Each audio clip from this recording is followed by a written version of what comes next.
Bom, eu tenho tentado de todo jeito não fazer vídeo respondendo hater, por uma razão muito simples.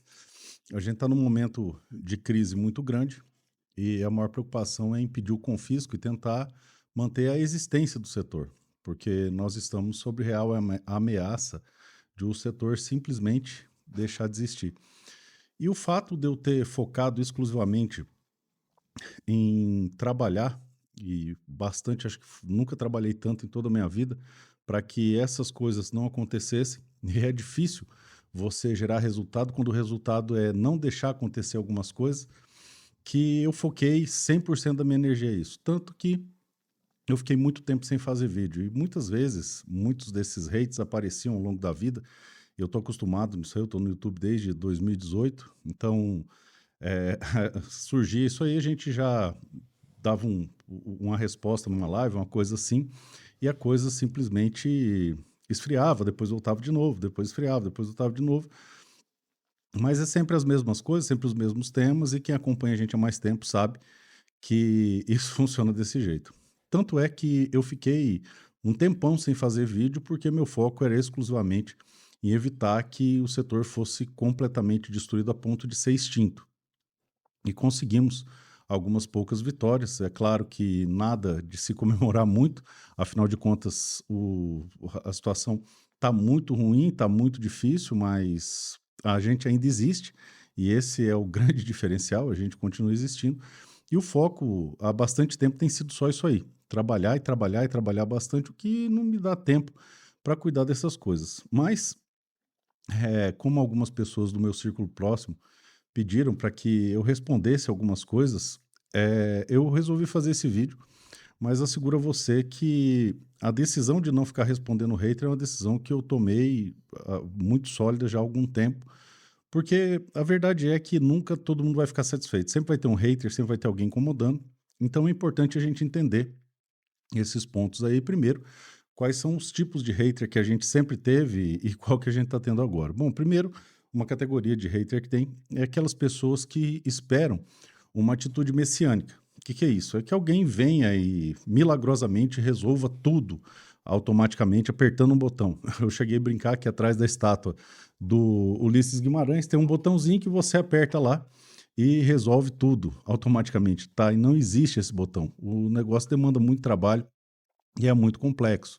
Tanto que o fato da gente ter conseguido pautar o PDL ano passado e conseguido 254 votos, ou seja, uma adesão maciça do Centrão, a gente não conseguiu aprovar por causa de 3 votos e faltaram pessoas comprometidas com a pauta, que foram eleitas fazendo arminha com a mão, para a gente conseguir ganhar, impediu que a gente ganhasse naquele momento. Só que isso foi muito importante porque ao longo de mais alguns meses a gente demonstrou que tínhamos força no plenário para passar essa pauta, o que chamou o desgoverno, o regime, para uma negociação onde nós pegamos os pontos mais críticos e passamos através de acordo uma votação inédita, uma votação unânime, através de votação simbólica. E nunca uma pauta tão polêmica, essa é a mais polêmica da casa, passou com uma votação simbólica.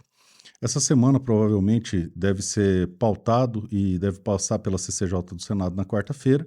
E claro, acreditamos que no mesmo dia vai a plenário e aí a gente consegue salvar os clubes. Só que tem vários outros problemas que a gente está tratando, sendo que 19 deles eu já enumerei que podem ser resolvidos através de portaria ou instrução normativa.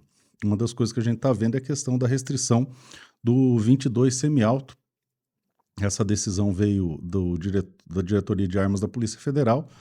E o que aconteceu lá? Eles tiveram essa interpretação, mas acho que dá para construir um entendimento diverso que, eventualmente, volte a permitir o 22 semialto. A gente quer ver se trabalha outros calibres, como a 12 semialto também, para poder dar um fôlego para o segmento. Bom, além disso, tivemos inúmeras outras tentativas de dificultar ainda mais a situação, como, por exemplo, um projeto de lei que proibia menores de 18 anos de praticarem o tiro esportivo.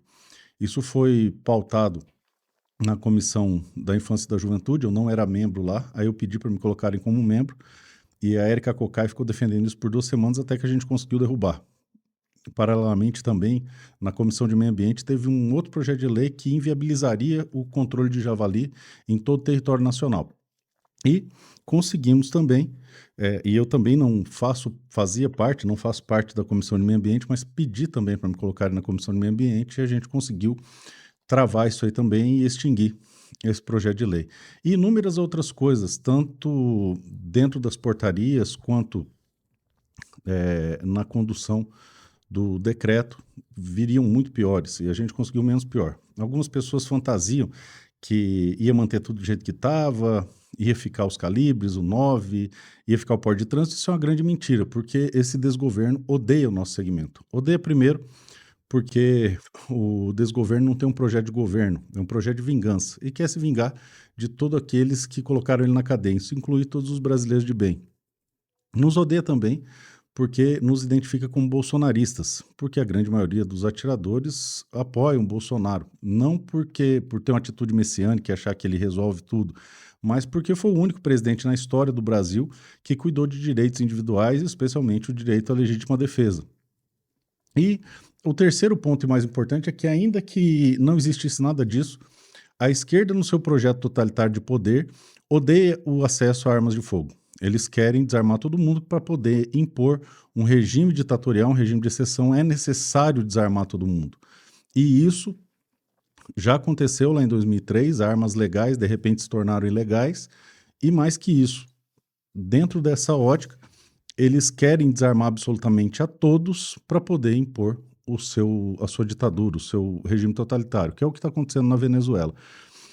Então, não adianta puxar o saco do Lula, não adianta tirar foto com o Alckmin, isso não vai mudar o fato de que nós seremos alvo até 2026, onde, se Deus quiser, esse pesadelo vai acabar. Então, dentro dessa ótica, onde eu estava focado exclusivamente em evitar esse amontoado de problema e trabalhar com essa contenção de danos, eu não parei para ficar respondendo hates, mas é importante que você entenda quais são os tipos de haters que têm nos atacado. Bom, o primeiro tipo é o sujeito que está frustrado, e eu entendo essas pessoas. Infelizmente, o brasileiro ele tem na cabeça a necessidade de uma figura messiânica que vai resolver tudo. E o fato dessa pessoa não conseguir resolver tudo, porque não dá, provoca nessas pessoas uma frustração muito grande. Então o pessoal desconta em mim essa frustração como meio de buscar um alívio psicológico. Tudo bem, eu entendo isso, faz parte. Outro tipo de hate que nós temos é, desde o começo, aquela sopa de letrinhas, pessoas que tinham um jeito de conduzir a, a questão das armas do Brasil, principalmente tornando cada vez mais restritivo para não popularizar, não gostam do modelo de trabalho que a gente faz porque a gente é completamente contra o monopólio, tanto que a grande indústria do Brasil não apoia o ProArmas, não gosta do ProArmas, na verdade é contra o ProArmas. E já vou colocar aqui embaixo o site do ProArmas, você que quiser aderir é só clicar lá, ou melhor, é só acessar lá e ver qual é o plano que é mais interessante para você. E a tal da indústria também não gosta da gente, e o pessoal que sempre quis criar algo parecido com a NRA no Brasil e nunca conseguiu, e a gente conseguiu chegar o mais próximo disso que já se chegou até hoje.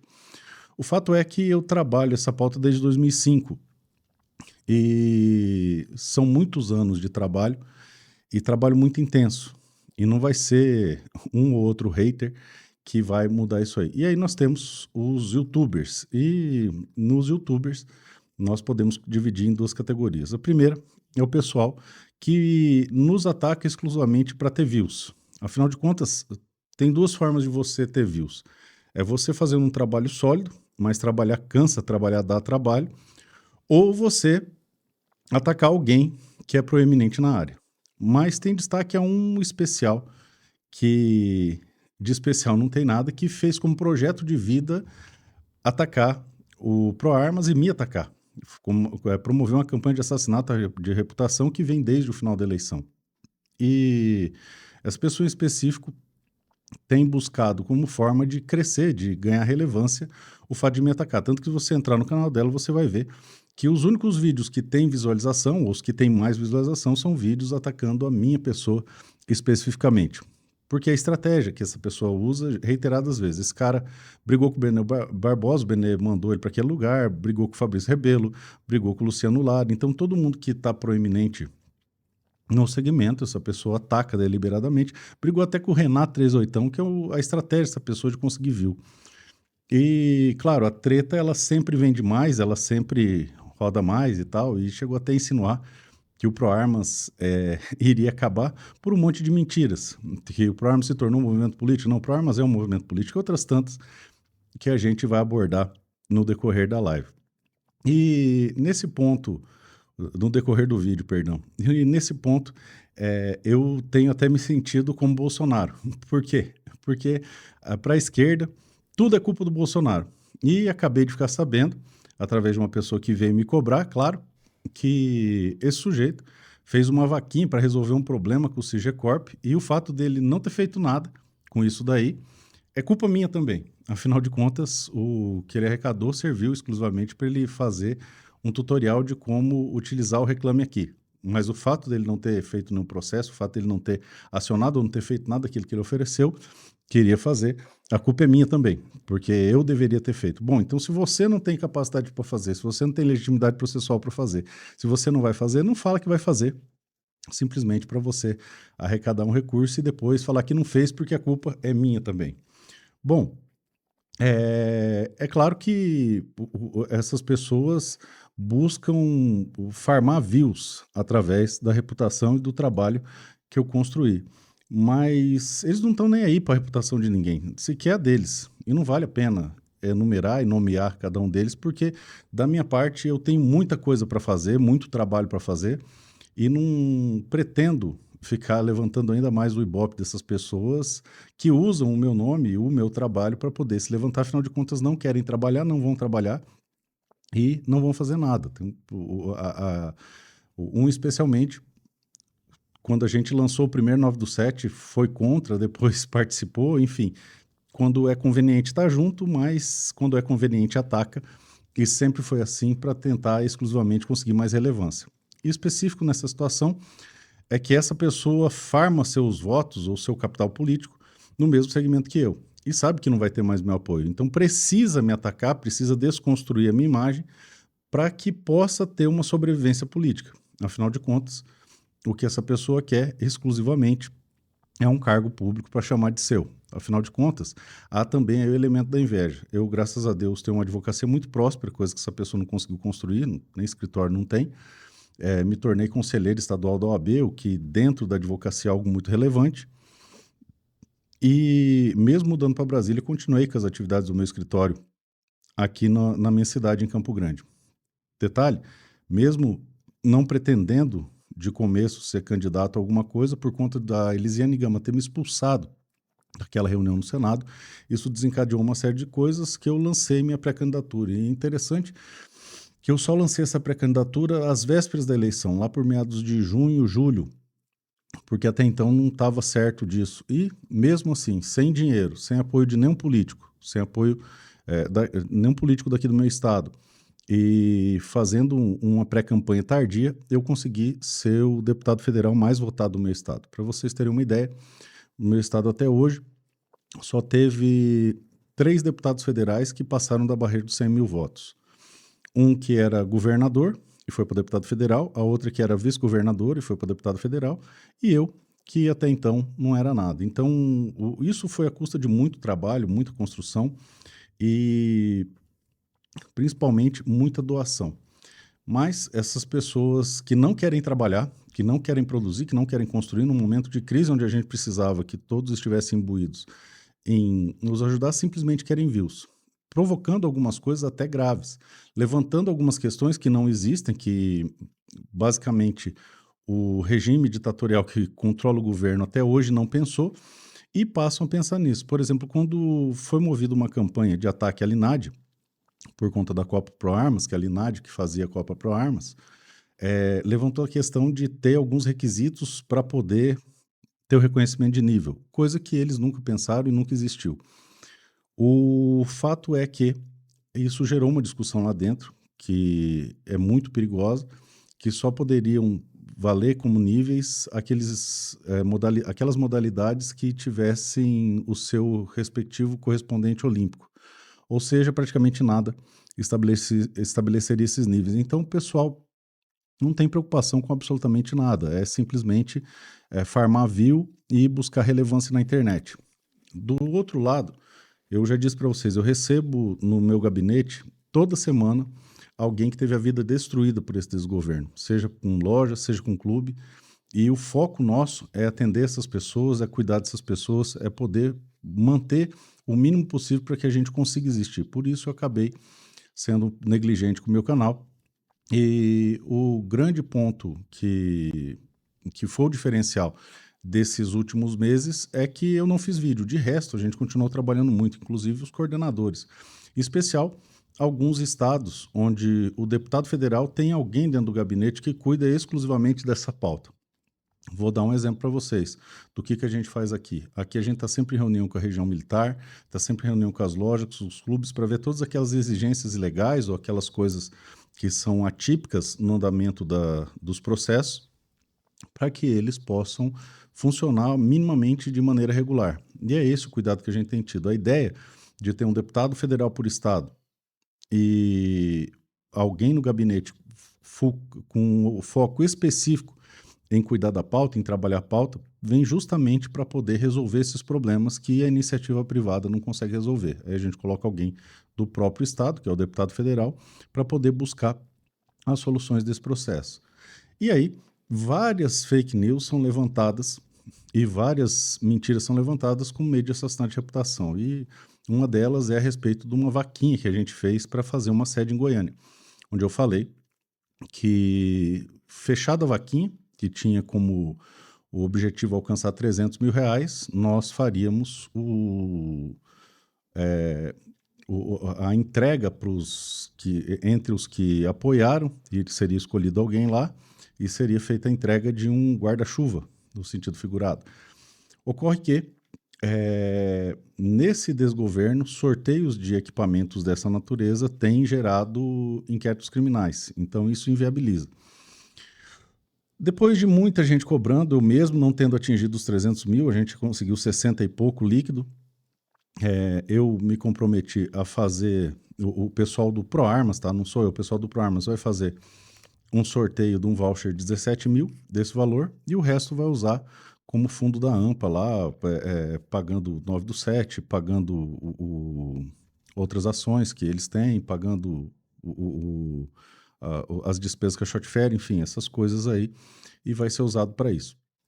Mas veja que durante todo esse tempo eu não tinha tido nem acesso a esse recurso, o pessoal já estava incomodando. Por quê? Porque isso aí é basicamente uma narrativa para cometer um assassinato de reputação.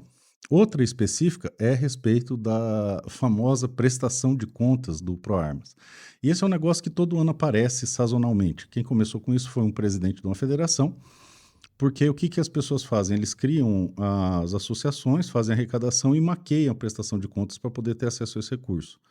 Como a gente deixou bem claro desde o começo que isso não seria feito e que não teria esse tipo de prestação de conta, e não tinha, não tem, não vai ter, nós criamos uma empresa de cursos e prestação de serviço. Então, quando você acessa lá o ProArmas, você vai para uma empresa de cursos e eventos. E lá também você tem acesso a plantão de dúvidas, dependendo da modalidade que você contratou, você aderiu, plantão de dúvidas, você tem serviço advocatício. Por exemplo, nós entramos com uma ação coletiva, né, uma ação civil pública, tratando de todos esses temas de validade de documento, depois eu vou, no outro vídeo, comentar ela aqui. E esse ano foram mais de 50 mandados de segurança e a primeira decisão reconhecendo o direito à validade desses documentos fomos nós que conseguimos. Por que eu não divulguei? Eu não divulguei por uma razão muito simples. A ideia não é incentivar a captação de adesões. A ideia é ficar quieto até sair a sentença, porque senão atrapalha a comoção que gera em torno disso aí, você pode prejudicar o processo. Por exemplo, nós tivemos algumas liminares também reconhecendo a validade desses documentos, só que eu não vou divulgar especificamente os processos aqui enquanto não sair a sentença. Quando sair, eu vou começar a divulgar. Então, veja, seja o membro 38, que tem acesso a algum material da plataforma, ao membro 357, que tem acesso a todo o material da plataforma, ao 454, que tem acesso a todo o material da plataforma, plantão de dúvidas e suporte jurídico no caso de você ter sido preso ilegalmente. E sim, ultimamente tem muito CAC sendo preso ilegalmente só por estar transportando a arma desmuniciada de maneira completamente irregular. E a gente já fez alguns atendimentos desses, afinal são mais de 120 advogados espalhados em todo o Brasil, e o atendimento é 24 horas do plantão de emergência em todos os estados do Brasil. E claro, tem o 762, que além disso tudo também tinha o serviço de despachante. A gente vai remodelar isso aí, não vamos ter mais, vamos ter só 3 categorias, mas a gente sempre deixou bem claro que era uma plataforma de curso. Então não tem nada de misterioso, tanto que é feito às claras, é emitida uma nota fiscal de todas as adesões à plataforma de cursos. Você, quando adere, você é remetido a uma plataforma de cursos da Eduz. E em momento algum foi falado que isso iria para o fundo associativo e tal, não sei o quê. Então isso é uma grande balela, uma grande mentira. E se você não concorda com isso, beleza, é normal, é justo. Mas a adesão, ela é voluntária. Você adere exclusivamente se você quiser. Se não quiser, não adere. Pronto, simples assim. E isso foi pontuado sempre a todo momento. O que eu acho muito engraçado é que a pessoa que levantou isso aí participou de lives comigo e viu eu respondendo, na época que eu não era parlamentar, eu tinha liberdade de dar uma resposta até mais ácida, até mais dura em relação a isso. Agora eu já não posso dar a mesma resposta que eu dava antes.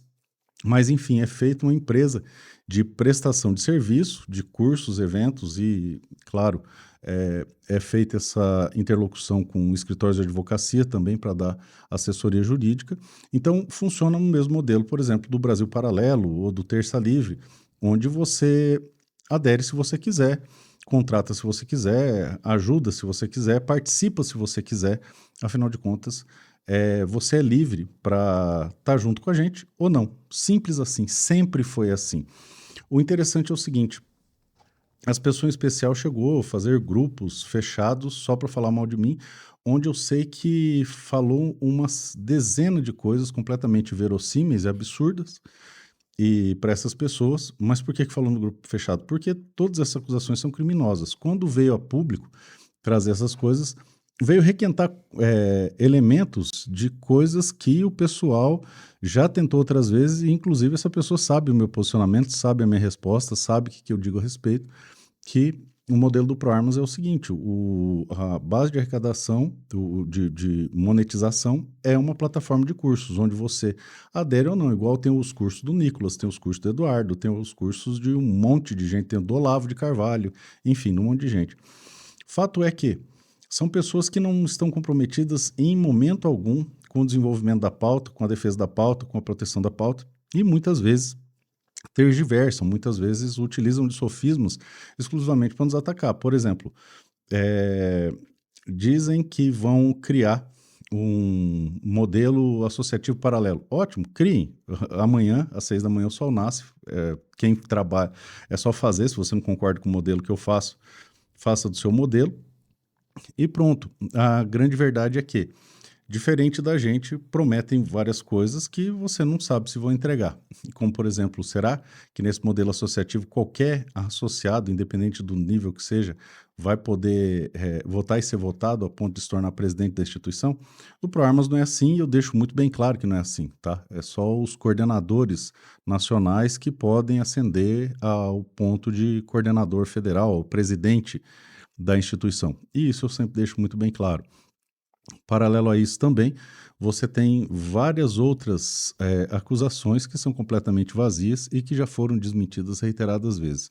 Fato é que eu não tenho tempo nem energia para ficar respondendo hate e isso vai continuar, evidentemente, porque a pessoa não trabalha. E o mais engraçado é o seguinte, o mesmo sujeito que acusa o ProArmas de ser um movimento político é o sujeito que está pedindo voto ainda e vai continuar pedindo voto em 2026 e vai pedir em 2028, porque ninguém pode pedir voto, só essa pessoa pode pedir voto. É engraçado o sistema de dislexia cognitiva que essa pessoa tem, mas infelizmente é uma pessoa muito boa em construir narrativas. E, como eu disse, eu não tenho tempo para ficar respondendo essas narrativas uma a uma. Infelizmente, pelo fato de eu ter abandonado o canal por todo esse período, fez com que algumas dessas mentiras proliferassem. Mas acredito que agora Mais uma vez, pela enésima vez, fica bem claro esse modelo. Tanto é que, não fosse feito às claras, não existiria formalmente um CNPJ de uma empresa de cursos e eventos que faria esses pontos. Mesma coisa, a Copa, quando existia, a gente vai retomar, nós queremos refazer a Copa, estou pedindo para o Marcelo me ensinar, e, evidentemente, dentro desse propósito, é algo extremamente é, correto, legal e transparente. A gente sempre deixou isso bem claro, como é que funciona o tempo todo, mesmo a Linad quanto o ProArmas, dentro das suas modalidades de adesão, isso sempre ficou muito bem claro e transparente. Ou seja, você contrata se você quiser. Se você não concorda, se você não gosta, simplesmente não contrata. Se você não gosta dos meus vídeos, simplesmente não assiste. Se você não gosta do meu material, só não me seguir no Instagram. É simples assim. Toca a sua vida.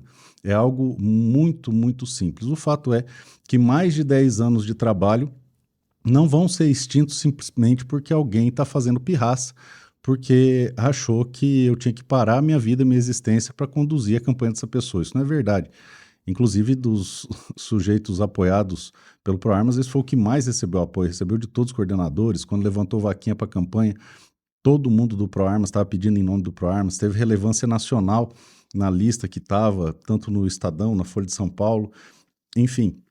E nesse estado em específico, foi o único candidato a deputado estadual que a gente apoiou justamente porque a pessoa se sentiria lesado se apoiasse outro, mas faz parte. Nunca, para quem impõe aos outros todo o seu fracasso, nunca vai estar satisfeito. Nunca é bom, nunca funciona.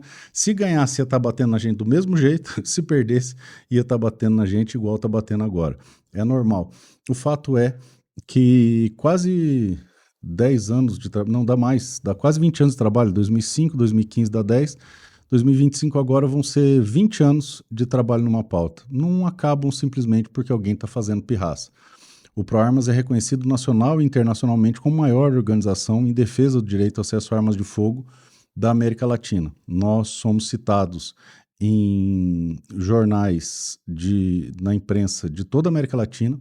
Nós temos matérias a nosso respeito na mídia norte-americana. A NRA sabe da nossa existência, entende o nosso projeto e, na medida do possível, poderia dizer até que acha interessante. Então, quer você entenda ou não, quer você compreenda ou não, o ProArmas é o mais próximo que existe hoje no Brasil de uma NRA brasileira. Mais que isso, nunca um movimento social de direita, ou nunca um movimento político de direita conseguiu um êxito tão grande em levar representantes para a Câmara e para o Senado, para o Congresso Federal. Foram 7 senadores que nós apoiamos que ganharam e 17 deputados federais que nós apoiamos que ganharam. A esquerda, por outro lado, faz isso o tempo todo. O MST tem um monte de deputado que eles colocam lá e agora tem uma cacetada de candidatos Brasil afora. Então, nosso trabalho fala pelas nossas ações. O resultado que a gente apresentou dentro da direita no Brasil é um resultado inédito. E, claro, você pode fazer parte disso entrando no site e escolhendo uma das formas de estar com a gente, seja membro 38, enfim, 357, 454, ou se você não concorda, faz do seu jeito. Fato é que aqueles mesmos que nos atacavam, e os mesmos que eu era contra e são contra mim há 10 anos atrás, continuam sendo os mesmos. Talvez seja interessante olhar para essas pessoas que esses mesmos inimigos, vamos dizer assim, da pauta que figuravam lá atrás, hoje andam de mãos dadas com essas pessoas. Então nós não mudamos, o jeito de trabalho é o mesmo, o foco é o mesmo, a atuação é a mesma, com muito mais intensidade, mas são os nossos detratores que mudaram de lado. Interessante também a questão dos cargos. O pessoal fala que foi exigido 10 cargos, 5 cargos por gabinete. Isso é impossível, isso é praticamente a quantidade total que existe.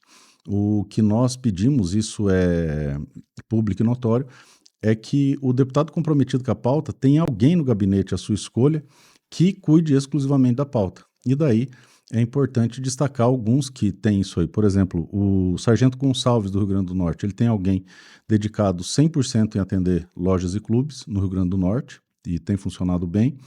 O deputado Zuco também tem. eh, acho que o Coronel Meira também tem, e no meu gabinete eu tenho 4 assessores que têm essa função específica de atender lojas e clubes. A ideia é que cada estado tenha pelo menos um que atue dessa forma, para que a gente possa fazer essa interface entre as demandas dos clubes, das lojas, dos colecionadores, dos atiradores, dos caçadores, para poder resolver os problemas no estado e, claro, mandar emenda para ajudar e fortalecer e fomentar o tiro esportivo. Fato é que não vai ser uma criança pirracenta que tem preguiça de trabalhar, que não tem competência para fazer o que a gente fez, que vai destruir o mais perto que nós temos da NRA brasileira. Detalhe interessante, quando eu montei o ProArmas, eu viajei 100% dos estados do Brasil, todos, sem exceção, todos, ficando mais de um ano fazendo isso,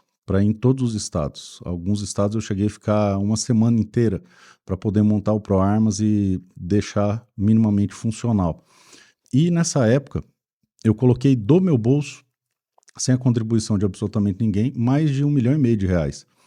Engraçado que naquela época ninguém vinha pedir prestação de contas ou falar, não, deixa que eu pago, faz lá e deixa que eu pago. Evidentemente que as pessoas que fizeram, ao longo desse percurso, doações específicas à AMPA, Associação Movimento Nacional Pro Armas, essas pessoas receberam a prestação de contas do valor que elas doaram com o objetivo específico que elas doaram. Por exemplo, teve um 9/7 que uma empresa específica fez uma doação de R$ 100 mil para pagar o ônibus para levar as pessoas para o 9/7. E aí nós encaminhamos direitinho tudo, como é que foi pago, quantos ônibus a gente contratou e como é que funcionou.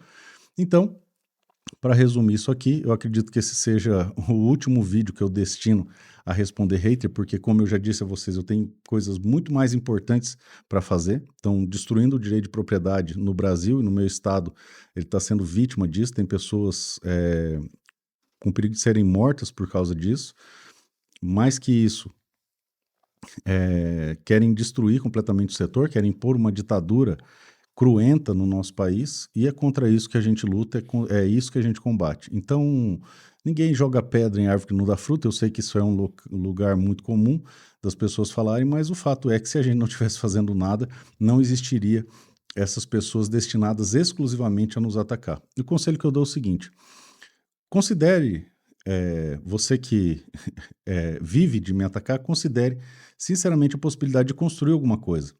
Tente trabalhar, tente fazer sucesso, e desejo do fundo do meu coração que você faça sucesso, porque quem faz sucesso não enche o saco, porque gente feliz não enche o saco e não tem tempo para cuidar da vida dos outros. Tenha algum projeto minimamente sólido e se dedique a ele, porque é muito mais producente para o país e para o setor que você trabalhe do que simplesmente você dedique a sua vida exclusivamente a atacar quem está fazendo. Também quero dar um recado para todos que nos acompanham, que apoiam o nosso trabalho, que é a imensa maioria, tanto que quando a gente faz os eventos do ProArmas, a gente teve um evento agora, 2 eventos agora em São Paulo e vários outros ao longo do Brasil, como também a própria Shot Fair, o apoio é impressionante. Não teve sequer uma pessoa em nenhum evento que eu fiz, uma pessoa, nenhum desses eventos que a gente tem realizado, que tem ido lá para reclamar ou levar discurso de hater. Então, para fechar, se você tem qualquer sugestão, que é algo que possa ser melhorado a pauta, se você tem qualquer denúncia sobre alguma exigência ilegal, tá aqui o e-mail do gabinete, manda para a gente, que a gente vai dar seguimento. Ao longo desse tempo todo, praticamente todo mês a gente se reuniu com o DFPC. Essa semana eu devo me reunir com o general que comanda a região militar do meu estado para tentar buscar uma solução que melhore a situação dos CACs, dos clubes, das lojas aqui do Mato Grosso do Sul. Para esse segmento, no meu estado, a gente destinou praticamente 3 milhões em emenda para fomentar o desenvolvimento dos clubes, e espero construir esse mesmo modelo em todos os estados do Brasil, para que as pessoas possam se sentir amparadas e poder resolver esses problemas, tá certo? Deus abençoe a todos e um forte abraço.